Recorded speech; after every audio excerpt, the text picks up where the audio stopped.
The strategic defensive operation of Ukraine's defense forces has not ended since the beginning of Russia's full-scale invasion. Episodes of AFU moved in separate directions to offensive actions, but in general it was as a strategic defense and remained.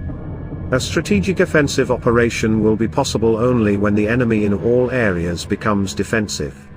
Remember, this summer, the Ukrainian side is advancing in the Tokmak, Berdansk and Bakhmut directions, trying to probe the enemy in the area of Vugleda and the left bank of Kherson. But at the same time the enemy in the area of Avdiivka, Marinka and on Liman-Kupinsk axis, is advancing itself. Therefore, globally nothing has changed in terms of the definition of concepts. The Russian occupation forces are quite expected to continue to build up their capacity at Avdiivka. In particular, units of the 57th Motorized Brigade, which had previously been in the area of Bakhmut, are being transferred to the Avdiivka area. This is fully in line with the expected build-up of the enemy group in the Avdiivka area to 60,000 people. Now there are more than 40,000 concentrated there, and this, as we see, is not enough to capture a small town within the deadlines set earlier. Nevertheless, despite the dissatisfaction with the pace of progress in the Avdiivka area by the Russian leadership, the resources accumulated after the failed second wave of the offensive, the command of the Russian troops is in no hurry to use. This indicates thorough preparation for the third wave of the offensive, which may begin in the near future. At present, the 21st and 30th Motorized Brigade, as well as the 239th Tank Regiment are participating in the battles to a limited extent.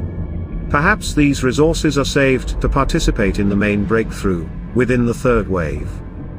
It is also to be expected that the Russian command will continue the practice of redeploying forces and assets from other bridgeheads to increase pressure on Avdiivka. Near coke plant, invariable and unsuccessful enemy attacks continue. Still, if even an enemy group breaks through to the territory, it is liquidated very quickly. Because cluster munitions and drones work properly. Bad news from the Marinka direction, which has been a major concern in recent days. The ruins of the former town of Marinka have been lost almost completely. Fighting continues on the last two streets, still partially under the control of the Ukrainian defense forces.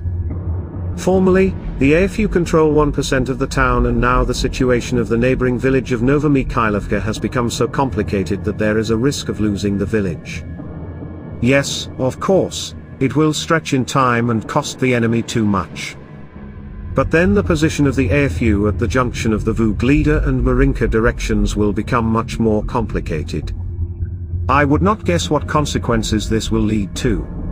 It will be unpleasant, that's for sure. It is worth noting the decrease in the use of guided bombs in December. During 2/3 of December, Russian tactical aviation used more than 600 corrective aerial bombs. But this decrease is not due to the fact that they are running out, but to the deterioration of weather conditions. In most cases it was the weather that minimized their use. Aerial bombs remain the main factor that holds back Ukraine's defense forces.